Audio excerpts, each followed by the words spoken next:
Assalamualaikum warahmatullahi wabarakatuh. Assalamualaikum warahmatullahi wabarakatuh. Alhamdulillah nahmaduhu wa nasta'inuhu wa nastaghfiruh wa na'udzu billahi min shururi anfusina wa min sayyiati a'malina. May yahdihillahu fala mudhillalah wa may yudhlil fala hadiyalah. Asyhadu an la ilaha illallah wahdahu la syarikalah wa asyhadu anna Muhammadan abduhu wa rasuluhu ila nabiyyi wa rasulullah ba'da. Rabbi shrah li sadri wa yassir li amri wahlul 'uqdatam min lisani yafqahu qawli. Amma ba'du. Alhamdulillahirrahmanirrahim, puja dan puji syukur kehadirat Allah Subhanahu wa taala telah memberikan kita kenikmatan iman dan juga Islam sehingga pada kesempatan pada pagi hari ini di bulan yang mengingatkan kita akan perjuangan-perjuangan para pahlawan bulan Agustus dan juga hari lahirnya bangsa Indonesia ini mengenai kebebasan di mana kemerdekaan insya Allah akan dilaksanakan perayaannya di tanggal 17 Agustus. Semoga senantiasa semangat juang, semangat spirit kita untuk bisa belajar, mempersiapkan bekal-bekal kita menuju ke Baitullah, senantiasa untuk bisa ditingkatkan, senantiasa untuk terus dijaga sampai nantinya diberikan kesempatan oleh Allah Subhanahu wa taala dapat umroh ataupun dapat haji dan menuju ke Baitullah secara langsung. Lalu salat serta salam senantiasa tercurah limpahkan ke hadirat baginda Rasulullah Shallallahu Alaihi Wasallam. Kepada beliaulah senantiasa kita dapat terus berharap dan juga dapat terus untuk menauladani, dan nantinya kita juga dapat terus memohon kepada Allah Subhanahu wa taala dipertemukan oleh Nabi Muhammad Shallallahu Alaihi Wasallam, lalu dapat syafaatnya di yaumil akhir, dan bersama dengan beliau juga kita dapat bersama menuju ke jannahnya Allah. Amin ya rabbal alamin. Setelah kita buka kelas Madrasah Baitullah ini dengan membaca kalimat tasmiyah bersama-sama. Bismillahirrahmanirrahim. Kemudian Bapak Ibu, pada kesempatan pagi hari ini akan disampaikan kalimat pengantar yang insyaallah akan disampaikan oleh Ibu Ustazah Ibu Ida Nurlaila. Apakah bisa terakses suaranya?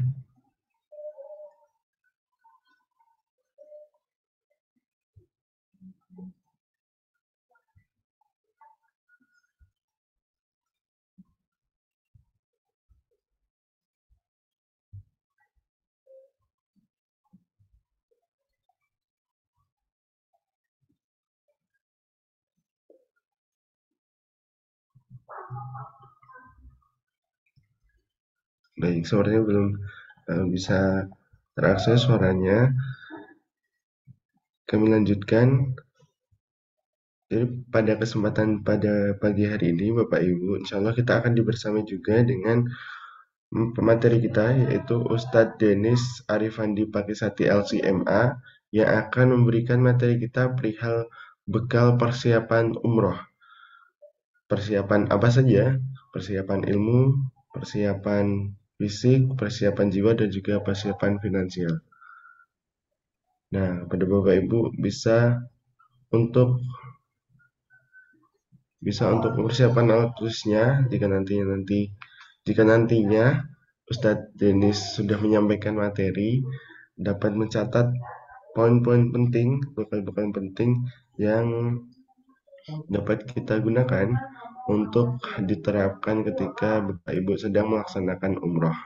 Jadi sebelum itu, Bapak Ibu, kami dari Wonderful Umroh juga menawarkan program umroh untuk umroh kelas kota Taif berangkat bulan Agustus sampai dengan Desember tahun 2023, kemudian umroh plus Singapura berangkat di bulan Oktober 2023, kemudian umroh hemat 25 juta saja di bulan November 2023, kemudian umroh plus Turki, umroh sekaligus ke Turki, kemudian berangkat di bulan Oktober 2023, dan umroh akbar eksklusif bersama dengan Ustadz Cahyadi karyawan di bulan Februari 2024. Lalu kami juga menyediakan program haji, yaitu haji khusus. Daftar sekarang berangkat 6 sampai 7 tahun lagi, dan spesial haji furoda daftar sekarang berangkatnya tahun depan. Lalu kami juga membuka Wonderful Umroh, membuka kemitraan bagi Bapak Ibu yang berminat berkhidmat bersama Wonderful Umroh untuk melaksanakan pembinaan, kemudian juga nanti akan ada bagi hasil profit, kemudian nanti dapat marketing tools gratis, serta bisa berangkat umroh gratis bersama dengan Wonderful Umroh. Dan kami mengajak Bapak Ibu mari bergabung bersama keluarga Wonderful Umroh, karena sesuai dengan hashtagnya yang diusung oleh Wonderful Umroh, semua bisa ke Tanah Suci. Baik Bapak Ibu, kami tanyakan lagi kepada Ibu Ida Nurlaila, apakah bisa bergabung suaranya?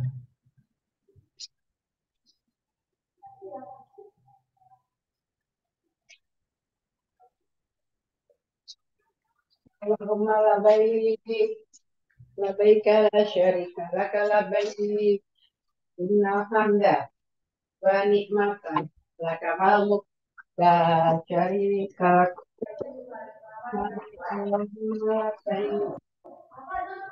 Halo, Ibu Ustazah Ida Nurlaila, apakah bisa bergabung?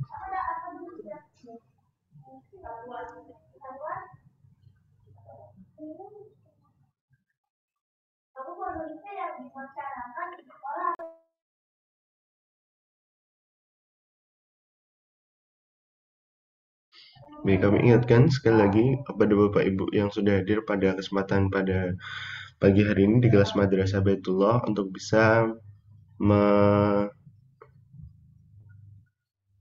mempersiapkan alat tulisnya, mempersiapkan tempat duduk yang nyaman agar apabila nanti Ustadz memberikan materi pada kesempatan pagi hari ini dapat mencatat poin-poin atau ilmu-ilmu yang penting agar nantinya ketika digunakan untuk persiapan di umrohnya Bapak Ibu langsung diaplikasikan ataupun bisa langsung dibaca catatan-catatannya. Lalu kami ingatkan kepada Bapak Ibu yang sudah hadir di kesempatan pada pagi hari ini, presensinya dapat dituliskan di kolom komentar yang ada di grup Madrasah Baitullah. Lalu kepada Bapak Ibu yang nantinya di sesi diskusi menginginkan untuk bertanya kepada Ustadz dapat langsung menuliskan pertanyaannya di kolom komentar, nanti akan saya bantu bacakan, atau dapat bisa langsung raise hand lalu kami tunjuk untuk bisa langsung berinteraksi dengan Ustadz. Baik, di sini juga sudah hadir di tengah-tengah kita yaitu Ustadz Denis Arifandi Pakisati LCMA yang akan menjadi pemateri kita pada pagi hari ini mengenai persiapan umroh. Ada persiapan apa saja? Ya mestinya persiapan finansial, persiapan fisik, persiapan ilmu, persiapan mental, begitu ya. Bagaimana cara kita untuk mempersiapkan hal-hal tersebut dengan baik. Nah, nanti akan disampaikan oleh Ustadz Denis. Tapi sebelum itu kami sapa dulu pada Ustadz Denis, apakah sudah bisa bergabung suaranya? Halo, Assalamualaikum Ustadz Denis. Apakah sudah bisa bergabung suaranya? Waalaikumsalam. Dengeran Mas Nizar? Masya Allah, yes, sama terdengar Ustadz Denis, sudah terdengar dengan jelas. Baik, sudah siap untuk bisa langsung menyampaikan materi kepada peserta Madrasah Baitullah di kesempatan pada pagi hari ini, Ustadz Denis. Oke, insyaallah Mas Nizar. Baik, langsung saja kita aturkan untuk sesi materi. Kita dengarkan dan simak bersama materi yang akan disampaikan oleh Ustadz Denis Rifandi Pakih Sati LCMA mengenai persiapan umroh. Kepada Ustadz Denis Arifandi Pakih Sati LCMA, kami silakan. Oke, terima kasih Mas Nizar. Bismillahirrahmanirrahim. Assalamualaikum warahmatullahi wabarakatuh. Innal hamdalillah nahmaduhu wa nasta'inuhu wa nastahdi wa na'udzu billahi min syururi anfusina wa min sayyiati a'malina. Man yahdihillahu fala mudilla lahu wa man yudlil fala hadiya lahu. Asyhadu an la ilaha illallah wahdahu la syarika lah wa asyhadu anna Muhammadan abduhu wa rasuluh. Wassalatu wassalamu ala Rasulillah wa ala alihi wa ashabihi wa man tabi'ahu bi ihsanin ila yaumiddin, amma ba'du. Rabbi shrah li sadri wa yassir li amri wahlul 'uqdatam min lisani yafqahu qawli. Rabbi zidni ilma warzuqni fahma. Bapak-bapak, ibu-ibu sekalian, para ikhwan dan akhwat rahimani wa rahimakumullah, alhamdulillahirabbil alamin. Di pagi hari ini kita diberikan kemudahan oleh Allah Subhanahu wa taala untuk bermajelis ilmu, bersilaturahim di majelis ini. Allahumma barik ummati fi bukuriha, kata Rasulullah sallallahu alaihi wasallam, ya Allah, berkahilah umatku di waktu paginya. Ya, mudah-mudahan dengan kehadiran kita di majelis ini menjadi jalan, ya, keberkahan bagi kita semua, keberkahan waktu, keberkahan usia, keberkahan badan, keberkahan ilmu, keberkahan harta, ya semuanya lah insya Allah.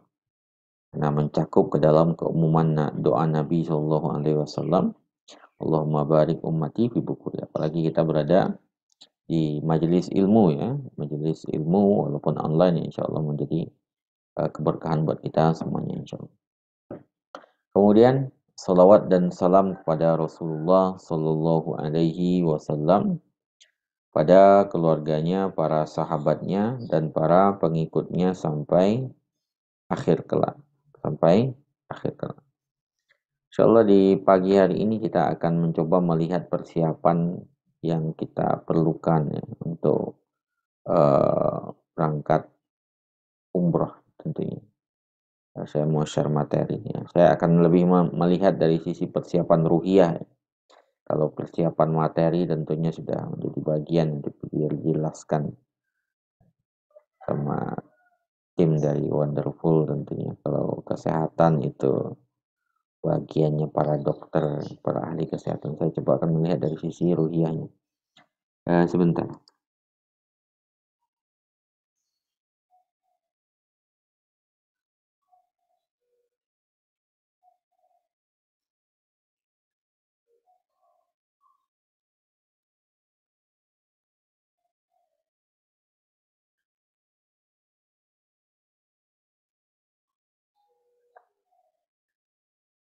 Nah, ini dia.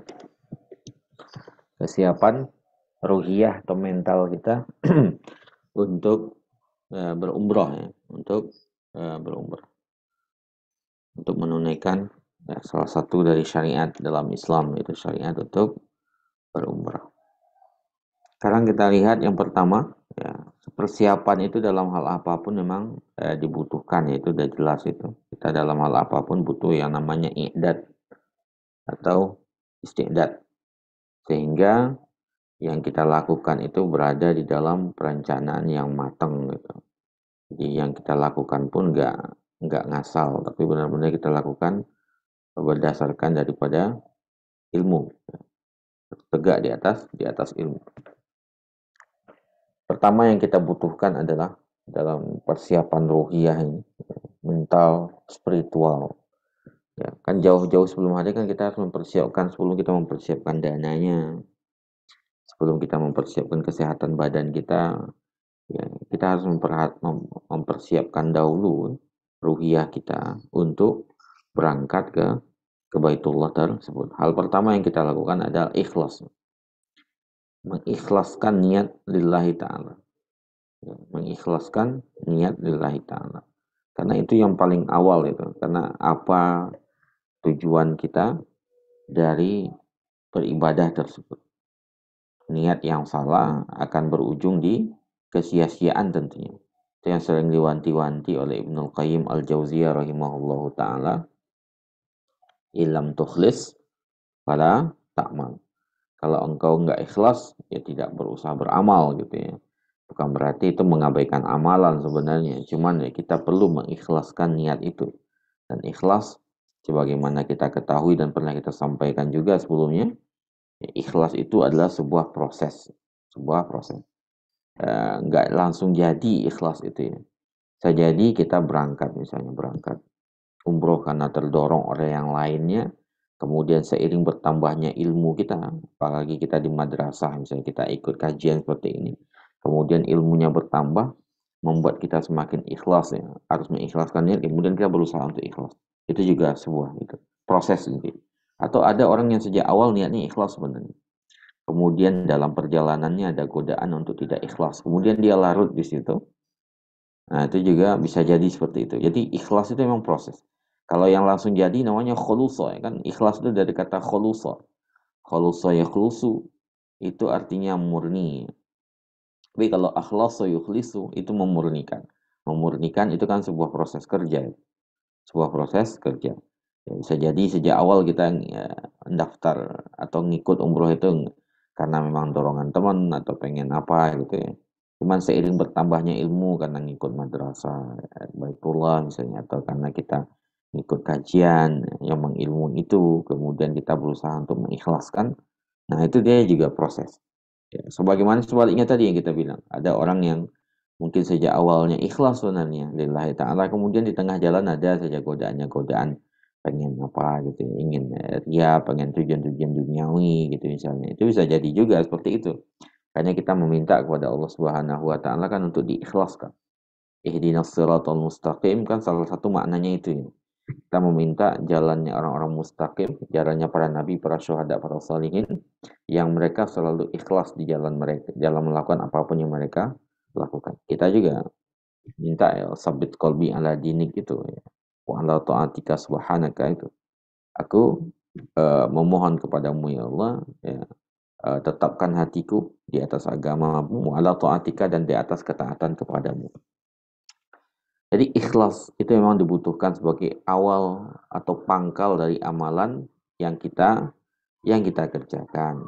Penting untuk kita menjadikan itu sebagai bahan utama dari apapun amalan yang kita lakukan. Semua amalan apapun yang kita lakukan pangkalnya adalah ikhlas.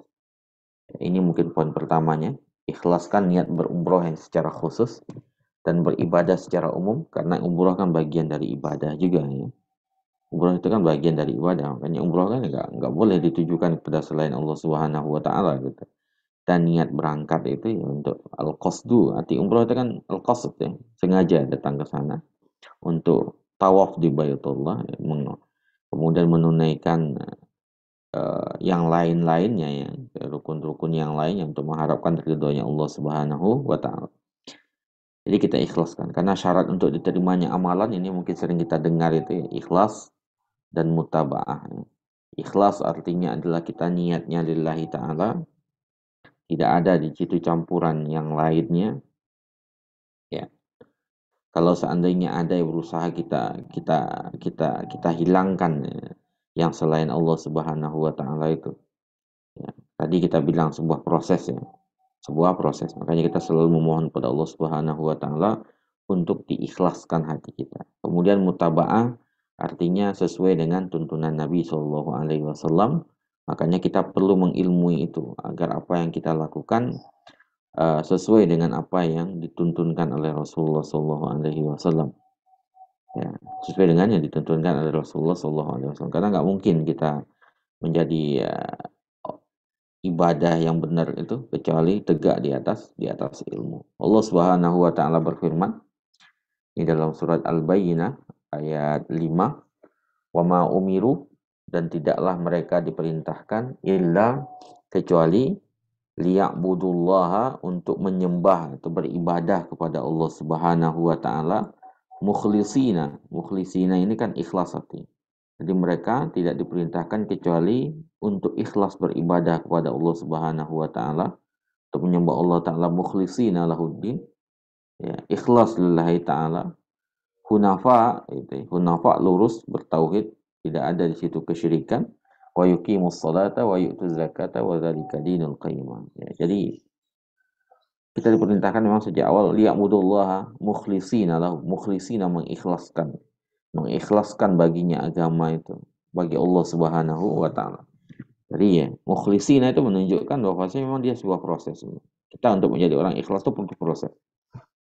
Bahkan dalam jalannya ikhlas itu banyak pertarungan-pertarungan yang mungkin kita ada hadapi gitu ya. Godaan misalnya apa itu banyak godaannya, termasuk umroh itu sendiri ya godaannya. Makanya kita perlu mengikhlaskan niatnya. Mau berangkat ikhlas, ya, mempersiapkan diri ya ikhlas. Nah, dia sebuah proses. Kemudian dalam ayat lainnya dijelaskan dalam surat Az-Zumar 6566 6566 walaqad uhiya ilaika, dan sudah diwahyukan kepadamu, wa ilal ladzina min qablika, dan orang-orang sebelum engkau, lain asyrakta, kalau engkau mempersekutukan Allah Subhanahu wa taala, la yahbatanna amaluka, maka batal amalanmu, wala takunanna minal khasirin, dan engkau akan menjadi orang-orang yang khasirin. Yang khasirin artinya adalah merugi. Ya, jangan sampai kita sudah terkhusus dalam hal ini umroh gitu ya, kita sudah mengeluarkan dana, kemudian kita sudah bercapek-capek gitu ya. Kan memang dia ibadah badan, ibadah mal juga ngumpul di situ ya. Kemudian ibadah hati juga ngumpul di situ. Kemudian kita sudah berusaha mengikhlaskan lillahi ta'ala. Kemudian kita memilih untuk tidak ikhlas dalam artian ada tujuan-tujuan yang merusak amalan kita di situ. Kita masukkan di dalamnya kesyirikan. Khawatirkan akan la yahbatanna amaluka, batal amalanmu. Itu yang kita khawatirkan. Wala takunanna minal khasirin, sehingga engkau menjadi merugi ya. Jadi merugi. Balillaha fa'bud wa kum minasyakirin. Ya, akan tetapi sembahlah Allah Ta'ala dan jadilah bagian dari orang-orang yang bersyukur kepadanya. Gitu ya. Jadi lain asyrakta la yahbatanna amaluka. Kalau seandainya engkau syirik, batal amalanmu. Nah, jadi kita ikhlaskan. Biasanya kan kalau penyakit itu, penyakit hati yang terkait dengan ikhlas itu kan godaannya salah satunya ria gitu ya. Pengen dilihat, sum'ah, pengen didengar itu, atau istihar, pengen syuhrah, itu penyakit-penyakit yang terkait dengan hati kan banyak sebenarnya. Dan kita berusaha untuk membersihkan itu. Berat ya, memang berat karena memang menjadi orang ikhlas kan nggak mudah ya. Makanya kita bermohon kepada Allah untuk diikhlaskan hati kita, menjadi bagian dari orang-orang yang mukhlasin. Mukhlasin itu diikhlaskan oleh Allah Subhanahu wa taala. Kemudian dari Umar bin Khattab radhiyallahu anhu, ini hadis yang masyhur yang kita dengar ya. Innamal a'malu binniyat wa innamal likulli imri'in ma nawa. Amalan-amalan itu ya sesuai dengan niatnya. Amalan apapun yang kita lakukan itu sesuai dengan niatnya kita lakukan. Ya, masuk umroh di situ. Nah, niat kita apa? Tadi kita bilang ya, maka perlu kita membersihkan niat kita lillahi ta'ala. Wa innamal likulli imri'in ma nawa. Bagi setiap orang apa yang diniatkannya. Apa yang kita niatkan dari ibadah itu. Kalau seandainya kita meniatkan lillahi ta'ala, maka Allah lah yang kita dapatkan. Kalau kita meniatkan selain Allah Subhanahu wa taala, maka itulah yang kita dapatkan. Bahkan mungkin kemungkinan tidak mendapatkan bisa jadi juga gitu. Karena sesuatu yang diniatkan untuk Allah Subhanahu wa taala, Allah dapat gitu ya. Kemudian selain Allah itu juga dunia itu ngikut di situ. Tapi kalau seandainya tujuan-tujuan duniawi yang kita harapkan, Allah berlepas dari itu, kemudian tujuan duniawinya belum tentu juga kita dapatkan. Jadi hal pertama yang kita lakukan, persiapan kita dalam ibadah ini secara khusus yang pertama ya. Dan ini yang paling utama adalah mengikhlaskan niat lillahi ta'ala. Kita bersihkan niat kita dari hal-hal yang akan merusak ibadah yang kita lakukan. Sehingga amalan kita nggak sia-sia. Kita sudah mengeluarkan harta, sudah mengeluarkan tenaga, sudah mengeluarkan pikiran, kemudian berusaha mengikhlaskan hati. Kemudian jangan sampai amalan itu rusak gara-gara disusupi oleh kesyirikan. Kemudian persiapan berikutnya adalah segera tobat ya, tobat nasuha tentunya. Tobat yang nasuha itu sebenarnya sama dengan kata khulusa ya. Nah, artinya murni, gitu. Tobat murni, gitu. Tobat yang tidak tersisipi oleh apapun. Itu memang diminta dari kita sebagai persiapan kita sebelum menunaikan umrah tersebut. Ya, sebelum menunaikan umrah tersebut. Nah, pada dasarnya kan kita memang diperintahkan untuk bertobat di setiap waktu, di setiap saat. Nah, apalagi kalau kita sudah berniatkan untuk berangkat umrah atau mau sudah diniatkan. Kan pernah kita sampaikan beda antara niat dengan keinginan. Kalau keinginan ya itu belum ada actionnya. Ya, kalau niat itu al-iradah al-mutawajjihah nahwal fi'liyah. Keinginan yang berujung dengan action atau perbuatan atau ada tindakan di situ itulah niat. Kalau cuma sekedar irodah itu lebih kepada khayalan atau lebih kepada angan-angan lah, angan-angan. Nah, kalau sudah diniatkan, bahkan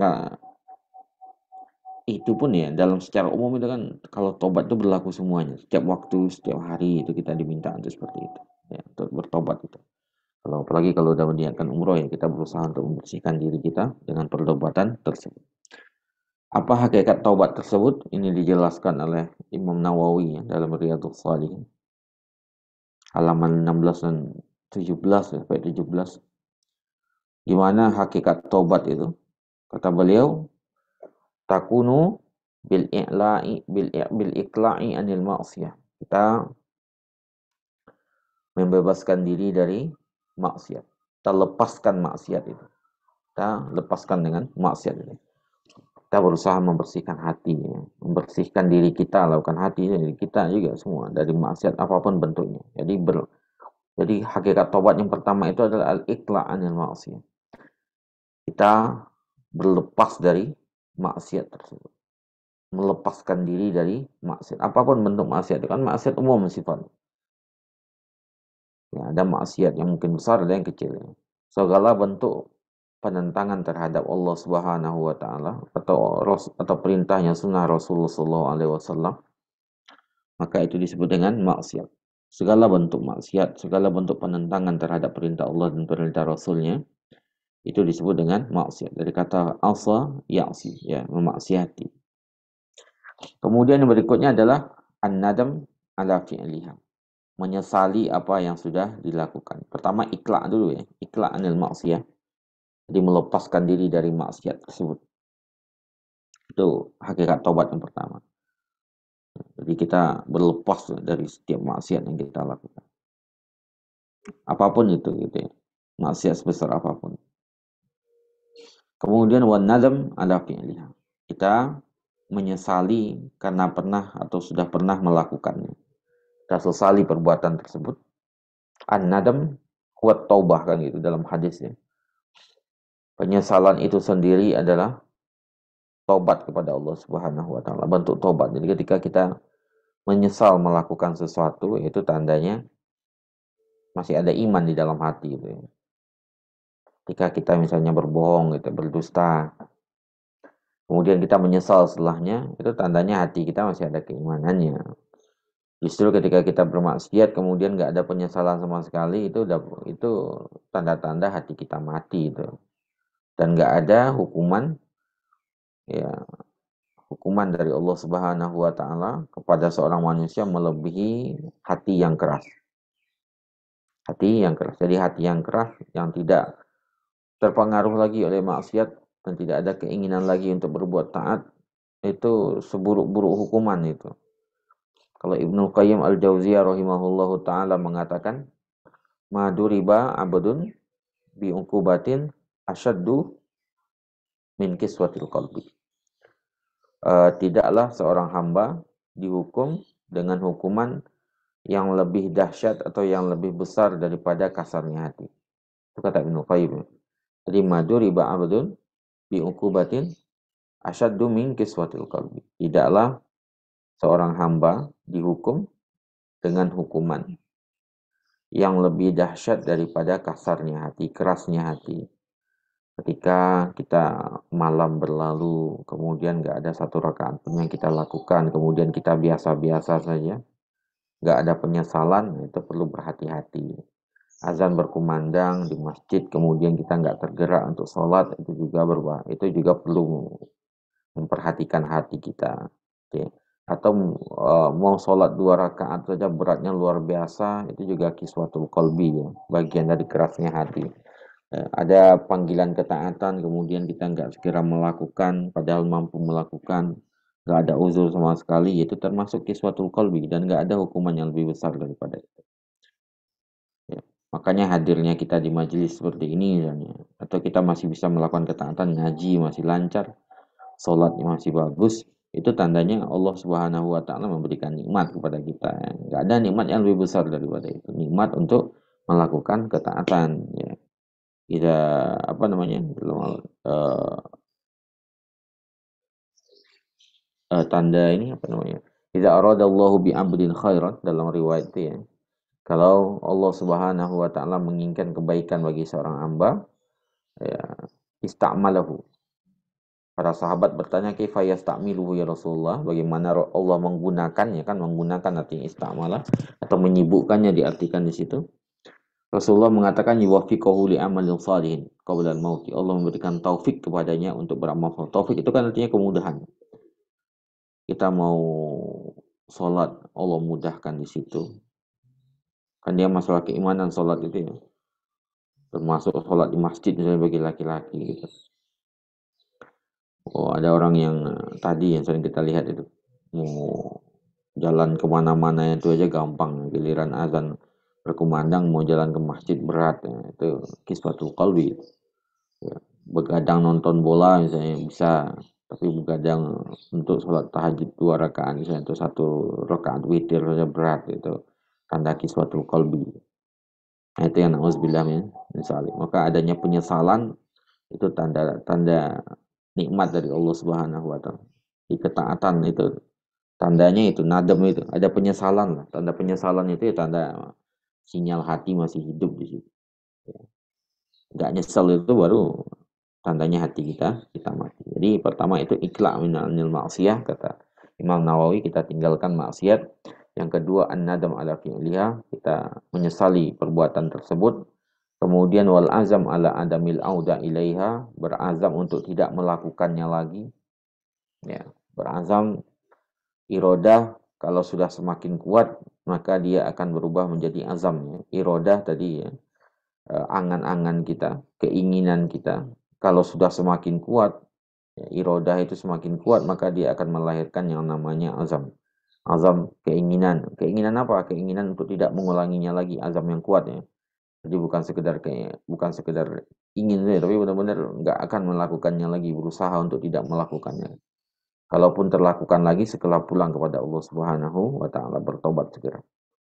Ya, ini ingkana al-ma'siyah fi haqqillahi ta'ala. Ini kalau maksiatnya terkait dengan Allah Subhanahu wa taala. Jadi kalau terkait dengan maksiat pada Allah taala, ya, maka terapinya, obatnya adalah meninggalkan maksiat itu segera mungkin, menyesali apa maksiat yang dilakukan, kemudian berazam kuat untuk tidak kembali lagi. Ya.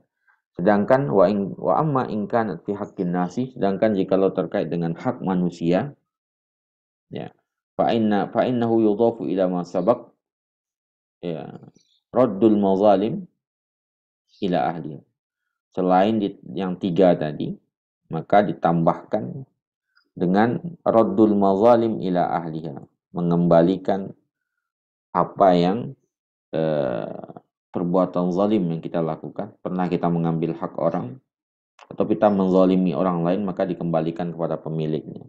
Bisamah ya, wa talabus samah, meminta kemaafannya atas kesalahan yang pernah dilakukan. Kalau kita pernah menzalimi orang, maka kita kalau terkait dengan harta maka hartanya dikembalikan. Kalau kita pernah memukul dia tanpa hak, maka kita perlu meminta kemaafannya. Ya, minta kemaafannya. Jadi itu 4 itu hakikatut taubah ya. Kata Imam An-Nawawi dalam Riyadhus Shalihin. Jadi yang pertama kalau yang terkait dengan hak Allah Ta'ala cukup dengan meninggalkan maksiat itu. menyesali perbuatan tersebut, kemudian berazam untuk tidak melakukannya lagi. Kemudian kalau terkait dengan ada di situ terkait dengan hak kezaliman terhadap orang lain, kalau kezaliman harta dibalikkan, kalau kezalimannya adalah kezaliman selain harta dengan memukul orang lain, mencaci orang lain secara zalim, maka yang dilakukan adalah meminta telabus samah, ya, meminta kemaafan dari mereka, dari orang yang kita zalim. Itu yang perlu kita lakukan. Dari Abu Hurairah radhiyallahu anhu, Rasulullah sallallahu alaihi wasallam mengatakan, "Man kanat indahu mazlamatun li akhi," siapa yang melakukan kezaliman kepada saudaranya, falyatahallalhu minhu, maka mintalah kehalalannya. Imangkana indahu mazlamatun li akhihi, siapa yang melakukan kezaliman kepada saudaranya, falyatahallalhu minha, maka hendaklah meminta kehalalannya, ya, minta maaf gitu ya, kalau ada kezaliman. Fa innahu laisa sama dinarun wala dirhamun, ya, tidaklah ada dirham, dinar atau dirham, min qabli, ya. Fa innahu laisa sama dinarun wala dirham, ketika nanti enggak ada lagi dinar, tidak ada dirham, ya. Min qabli an yu'khaz li akihi min hasanatihi, ya, sebelum nanti diambilkan dari dirinya kebaikan-kebaikannya. Fa illam yakun lahu hasanatun, kalau seandainya dia enggak memiliki kebaikan, ukhidha min sayyiati akhihi faturihat alaihi, maka diambil keburukan-keburukan dari saudaranya, kemudian dikasihkan kepadanya. Ini kan nanti raddul mazalim, ya. Nanti kalau seandainya kita memiliki kezaliman di dunia ini, kemudian nggak kita taubati, dalam artian kita meminta maaf kepada orang yang kita zalimi, atau kalau terkait hak itu kita nggak kembalikan lagi kepada orangnya, maka nanti akan berkhusumat di hadapan Allah Subhanahu wa Ta'ala, ya, di mahkamah itu. Kalau seandainya dia nggak ridho tentunya, maka diambil kebaikan-kebaikan kita untuk membayarkan kezaliman-kezaliman kita itu.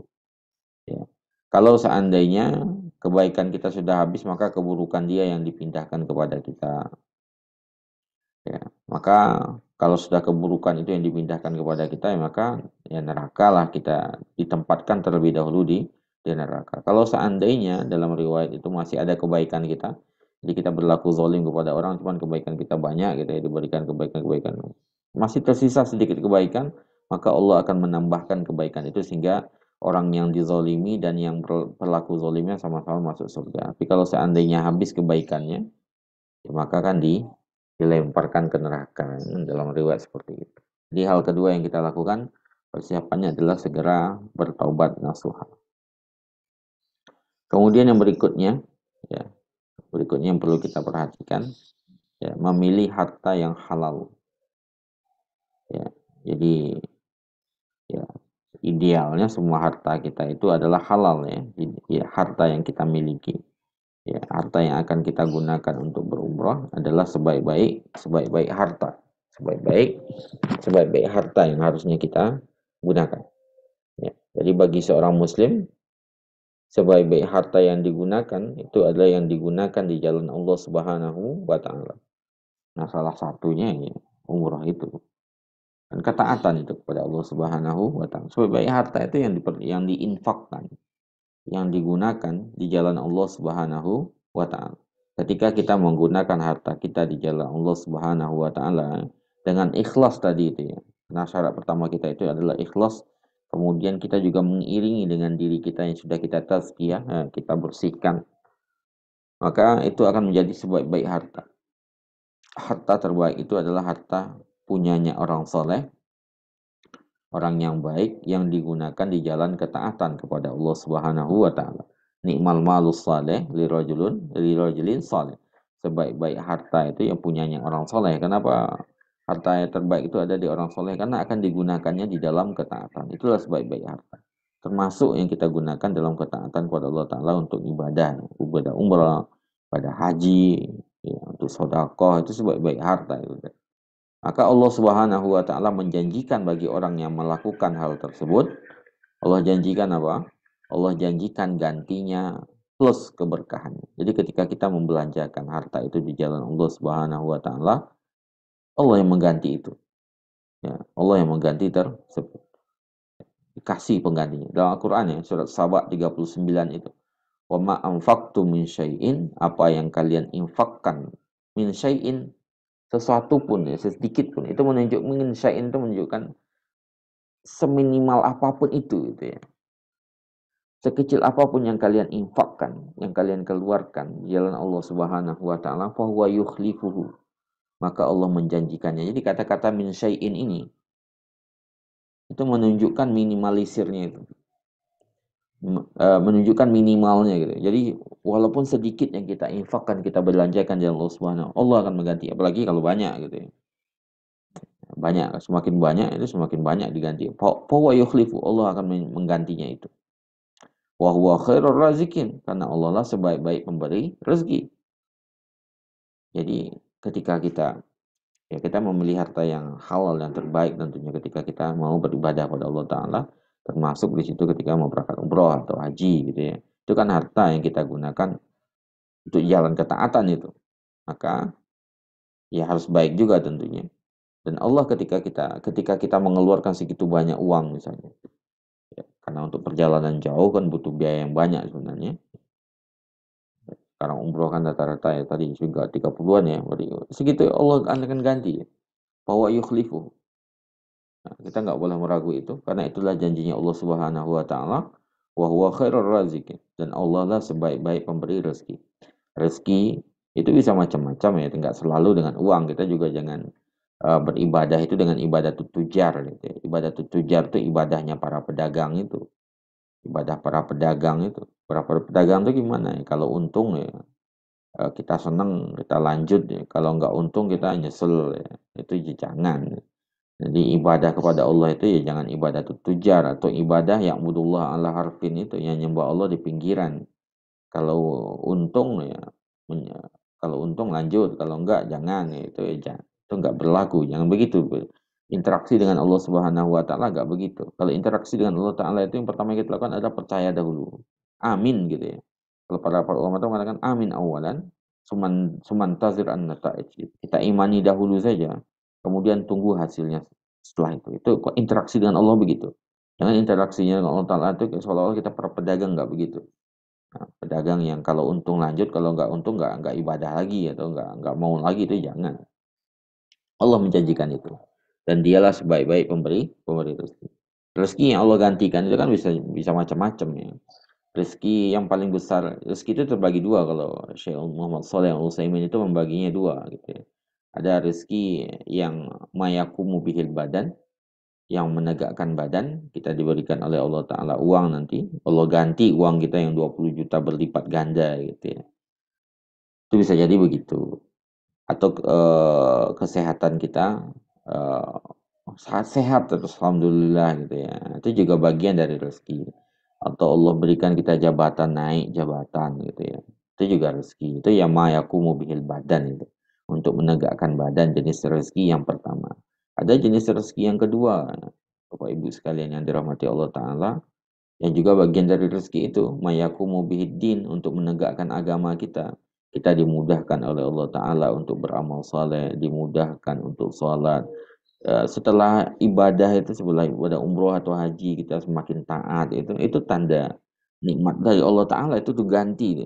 Dan itu lebih mahal dari apapun gitu ya. Gak ada nikmat yang lebih besar daripada nikmat taat dan hidayah itu. Nikmat uang, nikmat jabatan, itu di bawah itu semua itu. Makanya Syekh Muhammad Ratib An-Nabulsi, Profesor ya, Dr. Muhammad Ratib An-Nabulsi, ulama Syariah sekarang di Turki, itu mengatakan, hazzuka minad dunya qad akhazta kullahu hina wulidta musliman. Ya, bagianmu dari hidup dari kenikmatan dunia sudah engkau ambil semuanya ketika engkau dilahirkan sebagai seorang muslim.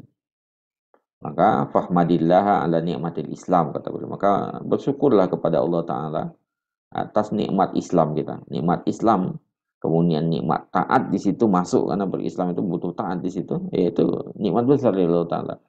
Kita sudah mengambil bagian dari dunia sebenarnya ketika itu.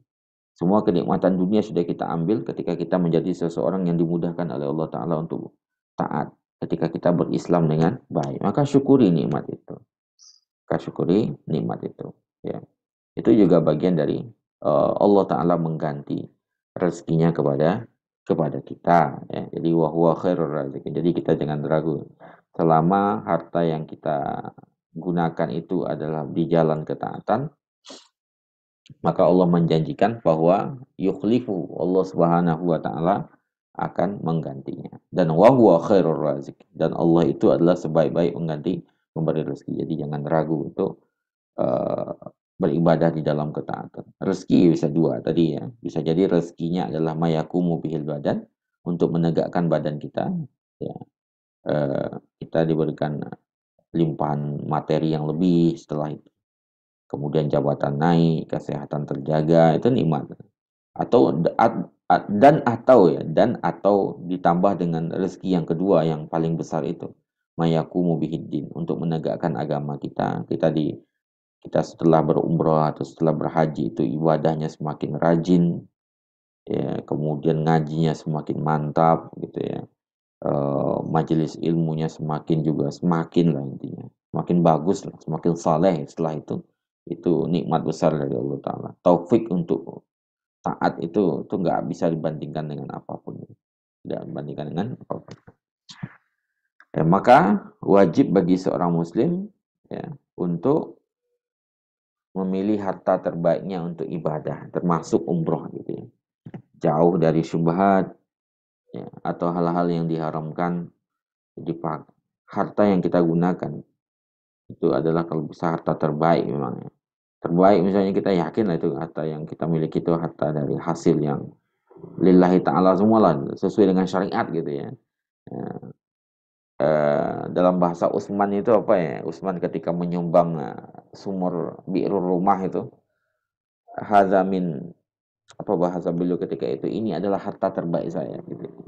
Harta terbaik itu artinya benar-benar harta yang tidak tersusupi oleh apapun di situ, syubhatnya nggak ada, halal gitu ya. Itu yang terbaik yang kita lakukan gitu ya. Apalagi untuk umroh yang kita lakukan. Karena innallaha thayyib, Allah itu baik dan tidak menerima kecuali yang baik. Ya, laik baru illa thayyiban. Tidak menerima kecuali yang baik. Dalam Quran dikatakan, ya ayyuhalladzina amanu, wahai orang-orang yang beriman, kulu min thayyibati ma razaqnakum, ya makanlah dari yang baik-baik yang kami rezekikan kepada kalian, washkuru lillahi, dan bersyukurlah kepada Allah Ta'ala, in kuntum iyyahu ta'budun, kalau kalian beribadah hanya kepadanya semata. Makan, mengkonsumsi dari yang baik, menggunakan harta kita di jalan yang baik. Jadi itu yang ketiga ini berarti ya, yaitu kita memilih harta terbaik untuk ibadah kita ini, harta yang halal gitu ya. Kita nggak usah meragu, sesuatu yang kita gunakan di jalan ketaatan dan itulah harta terbaik itu, maka Allah Subhanahu wa taala menjanjikan menggantinya, bahwa yukhlifuhu, ditambahkan keberkahan ya. Keberkahan itu kan yang sedikit itu nggak habis-habis ya, sedikit bertambah dia terus. Bisa jadi bertambah nominalnya, uang kita bertambah, harta kita bertambah, atau maknawinya, yaitu semakin terasa manfaatnya. Uangnya nggak habis-habis gitu, itu kan barokah. Kemudian yang berikutnya, persiapan spiritual kita adalah atau ruhiyah kita adalah menjaga ketakwaan kepada Allah Subhanahu wa taala, baik ketika sendirian maupun ya ketika di hadapan khalayak ramai gitu ya. Ketika di hadapan orang lain kita menjaga ketakwaan kepada Allah Ta'ala, ketika sendirian kita juga menjaga ketakwaan kepadanya. Itu penting kita lakukan ya, penting kita lakukan. Rasa takut kepada Allah Subhanahu wa taala atau muraqabatullah ya, merasa selalu diawasi oleh Allah Subhanahu wa taala, itu harus ada di dalam, kita tanamkan di dalam diri kita. Apalagi itu untuk menjaga ritme gitu, untuk menjaga spiritual kita agar berada di garis yang benar gitu. Iman itu memang karakternya yazid wa yanqus ya, yazidu wa yanqus, naik dan turun. Yazidu bil ta'ah, bertambah dengan ketaatan, wa yanqusu bil maksiat, dan berkurang dengan maksiat. Dan takwa itu membutuhkan ilmu, ya. Makanya kita penting juga bermajelis itu. Kenapa penting bermajelis? Agar kita menambah ilmu, dan ilmu itulah yang akan menjadi penjaga ketakwaan kita kepada Allah Subhanahu wa taala gitu ya.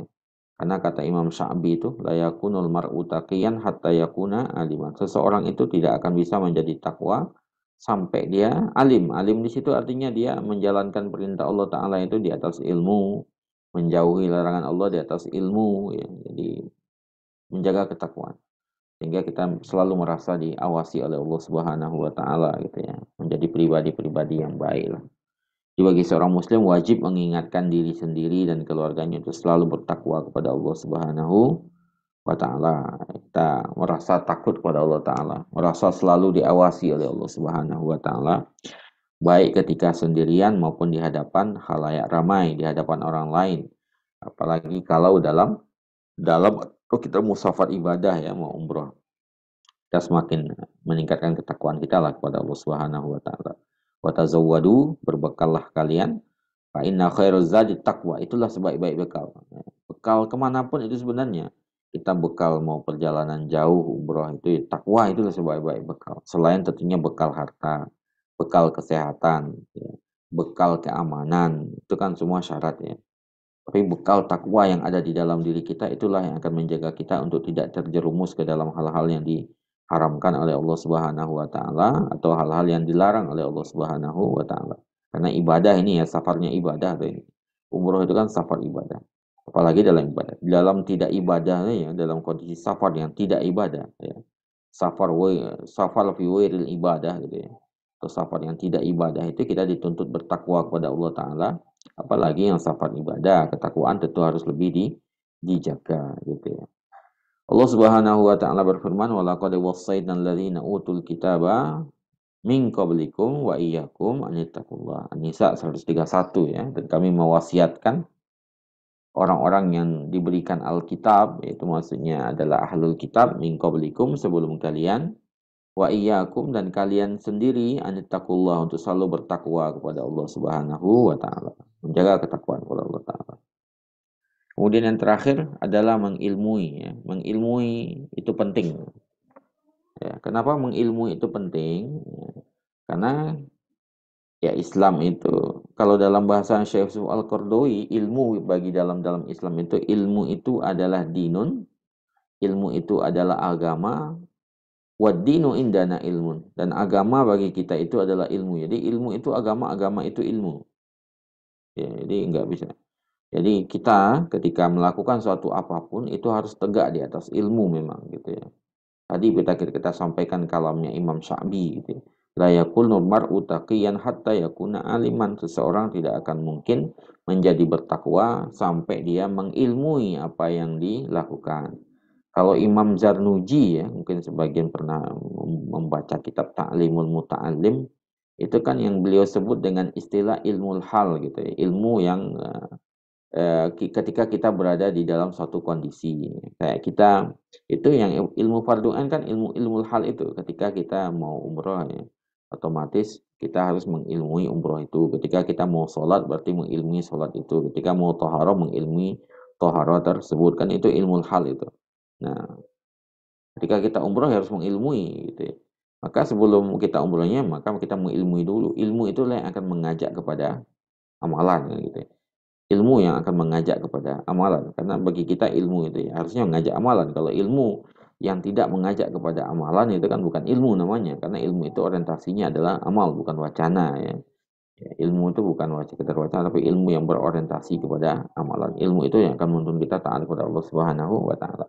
Maka pentingnya kita menghadiri majelis ilmu dan selainnya untuk mengilmu itu. Ya, seperti kita mau umroh gitu ya, mengilmui umroh tersebut. Sehingga ketika kita melakukan tidak tegak di atas al-jahl atau ketidaktahuan atau sekedar ikut-ikutan. Ya kita ilmui lah. Kita ilmui. Makanya sejak awal ilmu itu penting di dalam Islam dan menjadi asas dalam amalan apapun yang kita lakukan. Jadi itu beberapa persiapan ruhiyah yang bisa kita perhatikan ya dalam ibadah umroh itu. Ya, pertama tadi kita ikhlas lillahi ta'ala, Jadi kita ikhlaskan niat kita dalam ibadah ini karena Allah Subhanahu wa taala agar tidak sia-sia.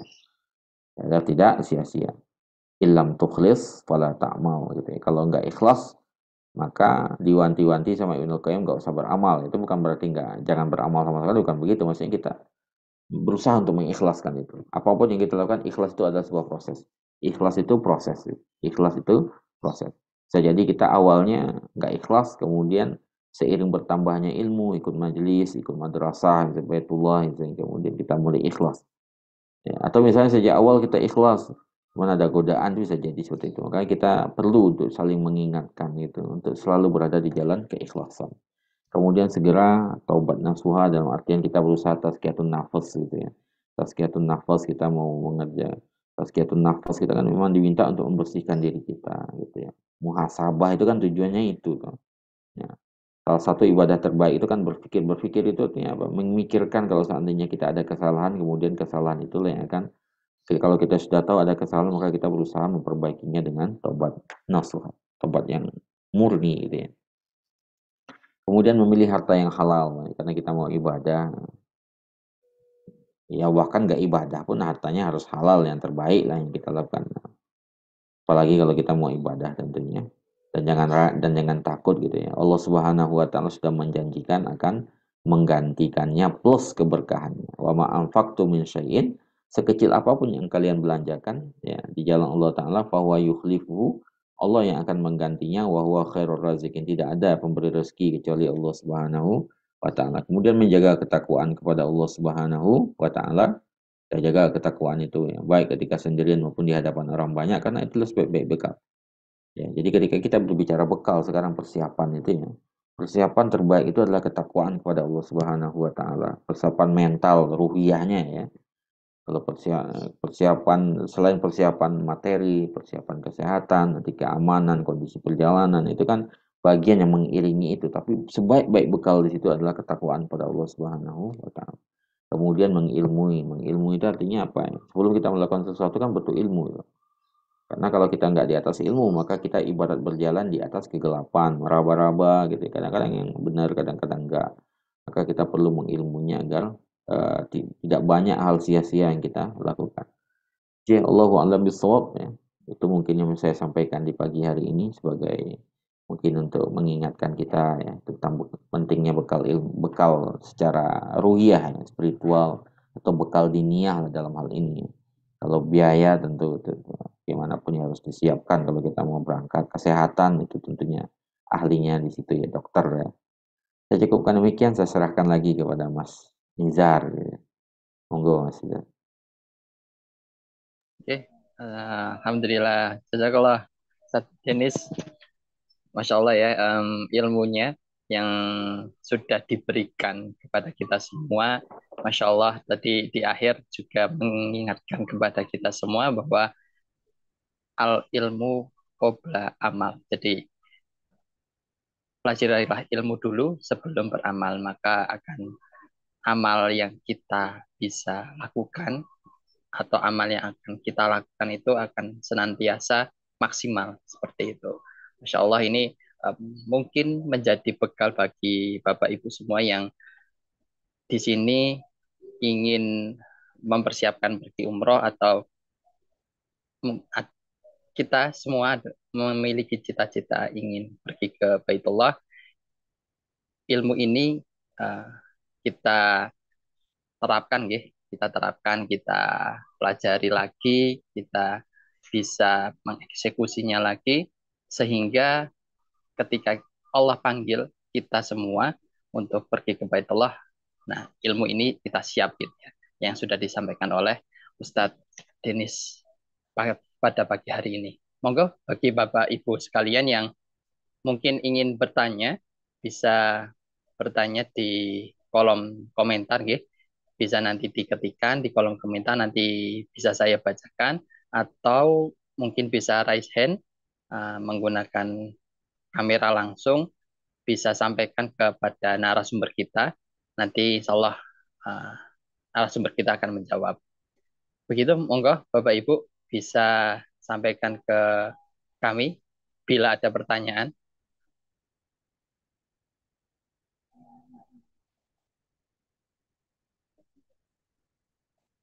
Ustadz Denis, mungkin tadi ada beberapa ini ya, apa namanya yang sudah disampaikan Ustadz Denis terkait persiapan-persiapan. Nah, mungkin ada pertanyaan gini Ustadz Denis. Jadi, apakah apakah tidak terkait harta halal tadi ya Ustadz ya? Apakah tidak masalah ketika kita ada keinginan uh, untuk pergi umroh gitu. Terus alhamdulillah Allah telah memberikan jalan.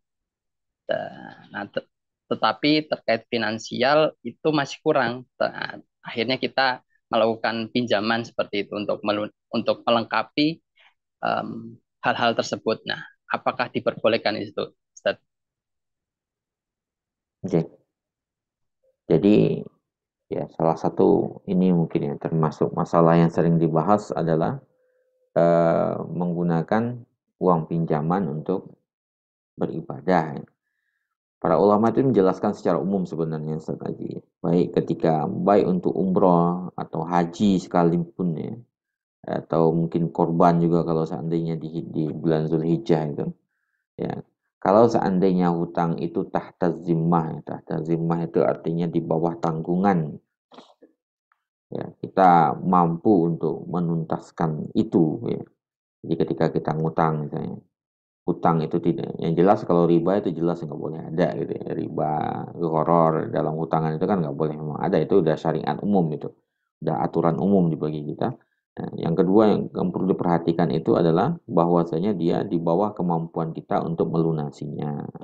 Dalam artian ketika kita ngutang itu ya kita secara hitung-hitungan itu memang zimmah kita, secara tanggungan kita, tata zimmah kita di bawah tanggungan kita itu kita mampu untuk membayarnya gitu. Saya misalnya adalah misalnya gaji saya, gaji secara hitung-hitungan itu memungkinkan untuk membayar itu ya, membayar hutangan yang saya ambil ya. Dan hutangan itu nggak ada kaitannya sama sekali dengan riba dan sejenisnya, hal-hal yang diharamkan lah dalam syariat, maka itu tidak ada masalah sama sekali, tidak ada masalah sama sekali. Itu yang kita kenal dengan tahta zimmah, di bawah tanggungan. Selama itu memang di bawah tanggungan, selama secara hitung-hitungan memungkinkan itu ya, nggak ada masalah, secara hukum pun tidak ada masalah sama sekali. Allahu a'lam bishawab. Itu kira-kira selanjutnya. Oke, Masya Allah.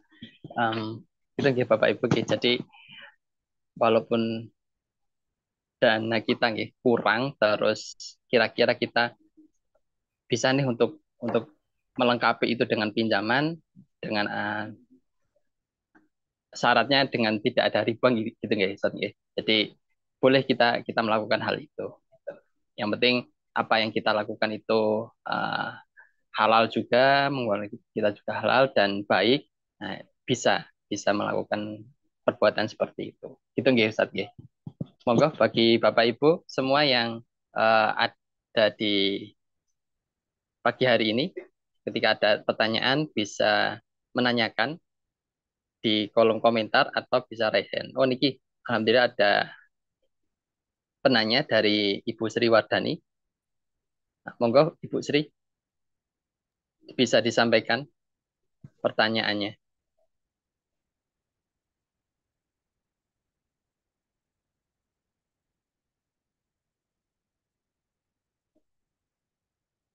Oh, sebelumnya sebelum ke Ibu Sri, saya kembalikan MC pada pagi hari ini ke Mas Dizar. Monggo Mas Dizar bisa disambung lagi. Baik, terima kasih Ustaz Aji yang telah sedikit memantik sesi diskusi pada kesempatan pagi hari ini. Baik, kita lanjutkan untuk sesi diskusi dengan penanya dari Ibu Sri Wardani. Bisa disampaikan langsung Ibu, mikrofonnya apakah sudah bisa tersambung suaranya?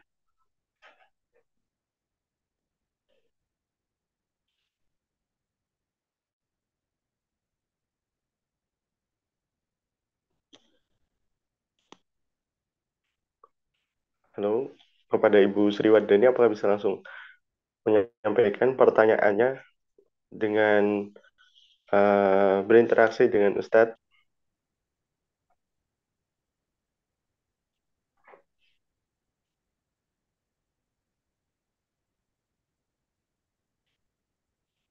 Baik, apabila belum bisa menggunakan mikrofon, bisa diketik terlebih dahulu, Ibu, agar nanti pertanyaannya bisa saya bacakan kepada Ustadz.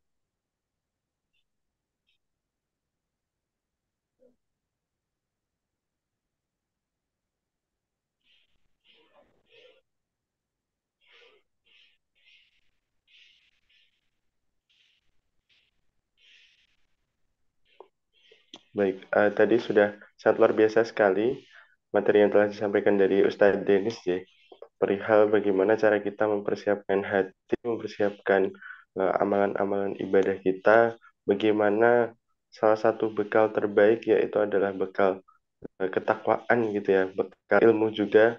Bapak Ibu yang sebagai orang-orang terpilih yang insya Allah pada pagi hari ini sedang mempersiapkan bekal-bekal terbaik untuk bisa pergi ke tanah suci, ke Baitullah. Dengan persiapan terbaik itu juga tidak hanya persiapan untuk ke tanah suci, tetapi juga persiapan untuk membekali ilmu-ilmu kafaah,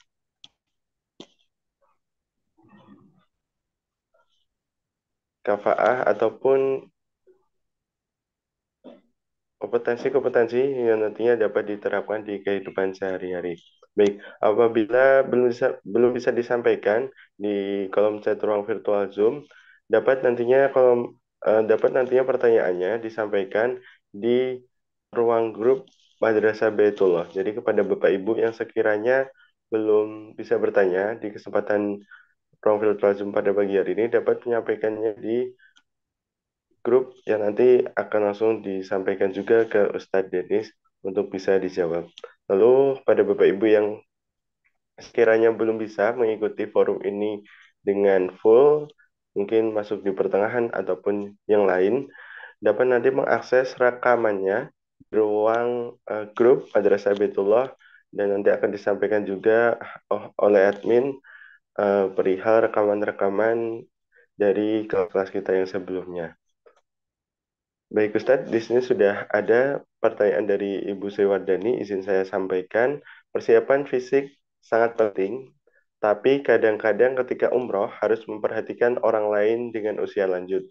Sehingga kadang kita merasa lelah dan muncul pikiran yang mengurangi nilai ibadah kita. Namun solusi Ustadz, mungkin ada banyak perasaan-perasaan ataupun emosi-emosi ketika berinteraksi dengan orang lain yang itu mungkin tidak sepakat dengan pemikiran ataupun idealis kita. Untuk Bu Sri. Jadi sebenarnya dalam Islam itu kan kita mengenal salah satu ibadah yang paling ringan ya Bu, yang tidak membutuhkan biaya, yang tidak membutuhkan tenaga besar, yang akan mempengaruhi pikiran kita, menenangkan hati kita, itu zikir kepada Allah Subhanahu wa taala. Ketika kita menghadapi hal-hal yang tidak diinginkan, kan kita memang diperintahkan untuk berzikir, istighfar, membaca subhanallah, alhamdulillah, Allahu akbar gitu ya. Itu kan yang sepele sebenarnya, kelihatan sepele gitu ya, dan tanda kutip di lisan, tapi itu pengaruhnya luar biasa. Jadi ketika kita menghadapi hal-hal seperti itu yang akan membuat kita nggak nyaman lah kira-kira atau apa, kita banyak-banyak beristighfar, berzikir kepada Allah Subhanahu wa taala gitu ya. Itu apalagi kita di safarnya ya, safar kalau berada di dalam safar ketaatan kepada Allah Subhanahu wa taala harus lebih memperbanyak itu memang. Ujiannya di situ. Solusinya itu memperbanyak itu. Kita banyak berzikir kepada Allah Subhanahu wa taala. Menghadapi apapun ya istighfar. Baca tasbih, baca tahmid, baca takbir, tahlil. Itu yang akan menenangkan gitu ya. Ala bi dzikrillah tatmainnul qulub. Ketahuilah dengan zikir mengingat Allah Subhanahu wa taala maka hati kita akan menjadi tenang ya Bu. Jadi memperbanyak zikir itulah salah satu solusinya. Zikir itu kan mungkin kita lihat kecil ya. Kalau Syekh Muhammad Shalih Al-Munajjid ya, itu mengatakan tasbihatun fi nafasin zalika ma yatamannahu ahlul kubur gitu ya. Satu tasbih, satu tahlil, satu tahmid, satu istighfar dalam satu tarikan nafas, itulah yang diharapkan oleh orang-orang ahlul kubur ya. Oleh ahlul kubur itu orang-orang yang sudah meninggal dahuluan dari kita, salah satu harapan besar mereka itu adalah bisa dikasih satu nafas saja. Dengan satu nafas itu mereka bisa bertasbih, berzikir, bertahmid di situ. Ya, siapa tahu dengan itu mereka bisa mendapatkan ampunan dari Allah Subhanahu wa taala, mendapatkan rahmat Allah Subhanahu wa taala. Dan kita banyak nafas kita kan hampir tiap hari gitu ya. Ini dan nafas tiap waktu kita bernafas. Maka kalau ada hal apapun sebenarnya yang ketika kita hadapi, ya selain kita tentunya zikir itu menenangkan hati kita, menenangkan pikiran kita.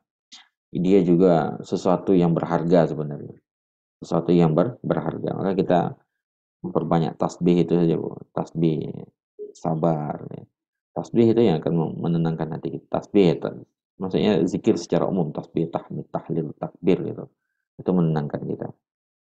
Jadi kira-kira itu bisa kita lakukan untuk menghadapi hal-hal seperti itu, Bu, ya, yang akan mempengaruhi fisik kita, ya. Karena memang mungkin lelah, capek misalnya dengan sesuatu, ya kita banyak-banyak berzikir. Ya, Allah yang menguatkan hati kita di situ, insya Allah dengan zikir tersebut. Allahu a'lam bishawab. Kira-kira gitu Mas Nizar. Untuk Bu Sri. Baik, jazakumullah khair Ustaz atas jawabannya. Dari Ibu Sri, saya kira sudah terjawab ya pertanyaannya. Mungkin dari Bapak Ibu yang lain, apakah ada yang ingin ditanyakan lagi? Untuk penanya terakhir di sesi diskusi kita pada pagi hari ini, apakah ada?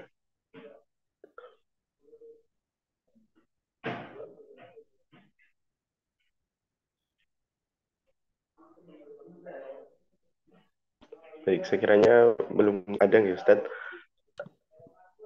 Baik, kita lanjutkan kepada Ustadz, apakah mungkin ada closing statement untuk bisa menutup forum materi pada pagi hari ini Yeah. untuk pesan-pesan pada peserta Madrasah Baitullah. Jadi memang bekal wa tazawwadu fa inna khairaz zadi taqwa. Bekal yang menjadi inti dari semua bekal itu, baik bekal fisik maupun bekal dana, bekal ilmu, itu memang balik kepada ketakwaan kepada Allah Subhanahu wa taala. Kan dalam Al-Qur'an jelas dikatakan wa tazawwadu fa inna khairaz zadi. Sebaik berbekal itu adalah at-taqwa, takwa kepada Allah taala. Takwa itu membutuhkan ilmu, karena seseorang nggak mungkin menjadi bertakwa kecuali dengan ilmu. Ya. Dengan takwa itu juga akan menjadi perisai bagi kita untuk selalu menggunakan harta yang kita gunakan agar harta yang halal, yang terbaik yang kita miliki. Ya. Kemudian takwa itu juga yang akan menguatkan fisik kita karena ada keyakinan kepada Allah Subhanahu wa taala. Ya. Takwa itu juga membuat kita nyaman berada dalam perjalanan, ya, sehingga kita selalu merasa aman di bawah lindungan Allah Subhanahu wa taala. Jadi memang inti dari semua bekal-bekal itu ada di satu kata, adalah ketakwaan kepada Allah Subhanahu wa taala. Itu intinya sebenarnya. Allahu a'lam bishawab. Ya, gitu kira-kira Mas Nizar. Baik, jazakumullah khair. Sekali lagi kami ucapkan kepada Ustadz Jenis Arif Fandi Pakisante LCMA yang telah memberikan materi perihal persiapan umroh. Tadi juga disampaikan perihal persiapan harta, persiapan kesehatan, persiapan keamanan, tetapi yang paling penting yaitu adalah persiapan ketakwaan kita untuk bisa menyambut panggilan Allah ke tanah suci. Begitu nggak Ustadz? Ya. Baik, setelah sampai kita di penghujung acara Madrasah Baitullah kelas kita pada pagi hari ini, Bapak Ibu, sudah selesai sesi materi dan sesi diskusi. Semoga ilmu yang disampaikan dapat kita lampirkan, dapat kita terapkan di kehidupan sehari-hari kita, tidak hanya sebatas sebagai bekal kita yang ada untuk pergi ke tanah suci. Baik, Bapak Ibu, selain juga kami menyediakan persiapan bekal yang terbaik perihal ilmu-ilmu, perihal fasilitas. Kami juga menyediakan suplemen vitamin kepada Bapak Ibu untuk kesehatan, untuk menambah multivitamin tubuh begitu ya, yaitu madu trigona. Nah, kepada Bapak Ibu, sekiranya berminat untuk bisa memesan madu trigona dengan banyak manfaat dengan banyak kegunaan dan juga banyak kandungan vitamin, mineral, enzim, dan lain sebagainya dapat menghubungi nomor yang sudah tertera. Kemudian pada Bapak Ibu, kami juga menyediakan umroh VIP, VVIP, umroh komunitas atau umroh keluarga yang dapat di custom dan lain sebagainya. Lalu juga kami mengadakan program umroh, yaitu umroh ke Kota Taif berangkat di bulan Agustus sampai Desember 2023, kemudian umroh Singapura berangkat bulan Oktober 2023, umroh hemat hanya sekitar 25 jutaan yang dilaksanakan besok di bulan November 2023, kemudian umroh plus Turki yang akan dilaksanakan di bulan Oktober 2023, kemudian umroh akbar eksklusif bersama Ustadz Cahyadi Takaryawan di bulan Februari 2024. Lalu kami juga menyediakan program haji dari Wonderful Umroh, yaitu haji khusus daftar sekarang berangkat 6-7 tahun lagi. Kemudian spesial haji Furoda daftar sekarang berangkatnya tahun depan. Dan bagi Bapak Ibu yang berminat untuk bergabung bersama keluarga Wonderful Umroh, kami menyediakan program untuk membuka kemitraan yang keuntungannya adalah bagi hasil profit, pembinaan, marketing, tools gratis, serta bisa berangkat umroh gratis. Karena tagline ataupun hashtag yang dibawa oleh Wonderful Umroh, slogannya adalah semua bisa ke Tanah Suci. Nah, demikian Bapak Ibu sekiranya dapat berminat untuk bisa bergabung ataupun memesan salah satu madu trigona ataupun dapat punya niatan di tahun ini ataupun di tahun depan berangkat umroh, dapat menghubungi nomor admin yang sudah ada di layar kaca Bapak Ibu atau bisa menghubungi nomor admin yang ada di ruang grup Madrasah Baitullah. Baik, sekiranya itu saja yang dapat kita bincangkan, diskusikan, dan juga dapat kita ilmu pada forum Madrasah Baitullah di kesempatan pagi hari ini. Semoga ilmu yang bermanfaat dapat kita terapkan. Kita akhiri dengan membaca istighfar Bapak Ibu. Astagfirullahaladzim, astagfirullahaladzim, astagfirullahaladzim. Disempurnakan dengan hamdalah dan doa kafaratul majelis. Alhamdulillahirrahmanirrahim. Subhanakallahumma bihamdika. Asyhadu an la ilaha illa anta. Astaghfiruka wa atubu ilaik. Ada kurang lebihnya dari saya, mohon maaf. Sekian mewakili panitia yang bertugas. Assalamualaikum warahmatullahi wabarakatuh. Jazakumullah khair Ustaz Denis.